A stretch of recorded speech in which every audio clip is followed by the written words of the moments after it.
പൊന്നുരുളിയിലേക്ക് എല്ലാവർക്കും സ്വാഗതം. കപ്പ ഇഷ്ടമില്ലാത്തവർ കുറവായിരിക്കും. കപ്പ ഇഷ്ടപ്പെടുന്നവരും ഇഷ്ടപ്പെടാത്തവരും ഒക്കെ പാൽ കപ്പയെപ്പറ്റി കേൾക്കാതിരിക്കില്ല. നല്ല ഒന്നാം തരം ഒരു പാൽ കപ്പ റെസിപ്പിയാണ് ഇന്ന് ഞാൻ നിങ്ങൾക്കായി കാണിക്കുന്നത്. കുറച്ച് നാൾ മുമ്പാണ് ഞാൻ പാൽ കപ്പയെപ്പറ്റി കേട്ടത്. കഴിച്ചു നോക്കിയപ്പോൾ ഇഷ്ടപ്പെടുകയും ചെയ്തു. എന്നാൽ വീട്ടിലൊന്നുണ്ടാക്കാമെന്ന് കരുതി ചെയ്തപ്പോൾ അത് അതിലേറെ നന്നായിരുന്നു. ഈ റെസിപ്പിയും എൻ്റെ വീഡിയോസും ഒക്കെ ഇഷ്ടമാവുകയാണെങ്കിൽ ചാനൽ കൂടി സബ്സ്ക്രൈബ് ചെയ്ത് സപ്പോർട്ട് ചെയ്യാൻ ആരും മടിക്കരുത്. കപ്പയുടെ പുറത്തെ തൊലിയും അകത്തെ തൊലിയും എല്ലാം കളഞ്ഞ് ചെറിയ കഷ്ണങ്ങളായി വീഡിയോയിൽ കാണുന്നത് പോലെ കൊത്തിയിടുന്നു. ചെറിയ 2 കപ്പയാണ് ഞാൻ എടുത്തിരിക്കുന്നത്. ഇങ്ങനെ കൊത്തിയിട്ട കപ്പ കഷ്ണങ്ങൾ 2-3 പ്രാവശ്യം വെള്ളത്തിൽ നന്നായി കഴുകിയെടുക്കുന്നു. കപ്പയുടെ കട്ട് മാറാനാണ് പല ആവർത്തി ഇങ്ങനെ വെള്ളത്തിൽ കഴുകുന്നത്. പല ആവർത്തി അങ്ങനെ വെള്ളത്തിൽ കഴുകിയെടുത്ത കപ്പ കുറച്ചധികം വെള്ളമൊഴിച്ചാണ് വേവിക്കുന്നത്. അധികമുള്ള വെള്ളം ഊറ്റി മാറ്റുകയും ചെയ്യും. അപ്പോഴാണ് കപ്പയുടെ കട്ട് ഏറെക്കുറെ മാറുന്നത്. ഞാൻ കപ്പ കൽച്ചട്ടിയിലിട്ടാണ് വേവിക്കുന്നത്. അധികം വേവില്ലാത്തത് കൊണ്ടാണ് അങ്ങനെ ചെയ്യുന്നത്. കുക്കറിലിട്ടും വേവിക്കാം. കപ്പയോടൊപ്പം ഉപ്പും ചേർത്ത് അടച്ചു വെച്ച കൽച്ചട്ടിയിൽ ഞാൻ കുറച്ച് സമയം വേവിക്കുന്നു. ഇടയ്ക്കൊന്ന് തുറന്നിളക്കി വേവ് പരിശോധിക്കണം. ആവശ്യത്തിന് വെന്ത് കഴിഞ്ഞാൽ, ആവശ്യത്തിന് എന്ന് വെച്ചാൽ കപ്പ പതിയെ സ്പൂൺ കൊണ്ടൊന്ന് ഉടച്ചു നോക്കുക. ഉടഞ്ഞു പോകുന്നുണ്ടെങ്കിൽ അതാണ് പാകം. ഒരുപാട് വെന്ത് കുഴഞ്ഞു പോകേണ്ട കാര്യമില്ല.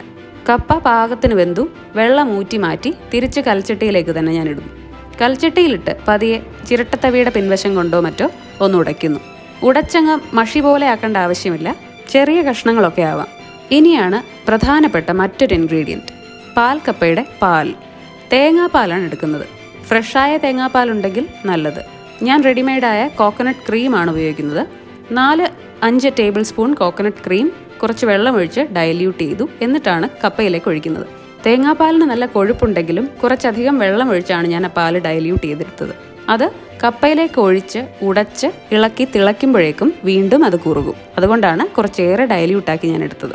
പാൽക്കപ്പയ്ക്ക് നല്ലൊരു ഫ്ലേവറിനായി 1 ഇഞ്ച് നീളമുള്ളൊരു ഇഞ്ചിയും 5-6 അല്ലി വെളുത്തുള്ളിയും 1 പച്ചമുളകും മിക്സിയിലൊന്ന് ചതച്ച് അതുകൂടി ഇതിലേക്ക് ചേർത്ത് നല്ലപോലെ ഒന്നുകൂടി ഉടച്ചിളക്കുന്നു. ഉപ്പും പരിശോധിച്ച് പോരെങ്കിൽ ഇനി ചേർക്കാം. തേങ്ങാപ്പാൽ ചേർത്ത ശേഷം നല്ലപോലെ ഉടച്ചിളക്കാൻ ശ്രദ്ധിക്കണം. അതേപോലെ തീ ലോ ഫ്ലെയിമിൽ വയ്ക്കുക. പാൽക്കപ്പ പാകത്തിന് വെന്ത് കുറുകി അടുപ്പിൽ നിന്ന് വാങ്ങി വെച്ചു. ഇനി ചീനച്ചട്ടിയിൽ ഒരു 2 ടേബിൾ സ്പൂൺ എണ്ണ ചൂടാക്കി കടുകും ചുവന്നുള്ളി 5-6 എണ്ണം വട്ടത്തിലരിഞ്ഞതും വറ്റൽമുളകും കറിവേപ്പിലയും ഇട്ട് മൂപ്പിച്ചെടുക്കുന്നു. പാൽക്കപ്പയിലേക്ക് ഇതും ചേർത്ത് നന്നായി കൂട്ടി ഇളക്കി ചൂടോടെ തന്നെ കഴിക്കാം. ഇഞ്ചിയും വെളുത്തുള്ളിയും മറ്റും മൈൽഡായ ഒരു ഫ്ലേവർ പാൽക്കപ്പയ്ക്ക് കൊടുക്കുക എന്ന ഉദ്ദേശത്തിലാണ് ചേർക്കുന്നത്. ഒരുപാട് ഹെവി ഫ്ലേവർ വരാതിരിക്കാൻ പ്രത്യേകം ശ്രദ്ധിക്കണം. പാൽക്കപ്പയുടെ ഈ മൈൽഡ് ഫ്ലേവറിനെ ബാലൻസ് ചെയ്യാൻ നല്ല എരിവുള്ള ഒരു മീൻകറിയോ ഇറച്ചിക്കറിയോ അച്ചാറോ കൂട്ടി കഴിക്കാം.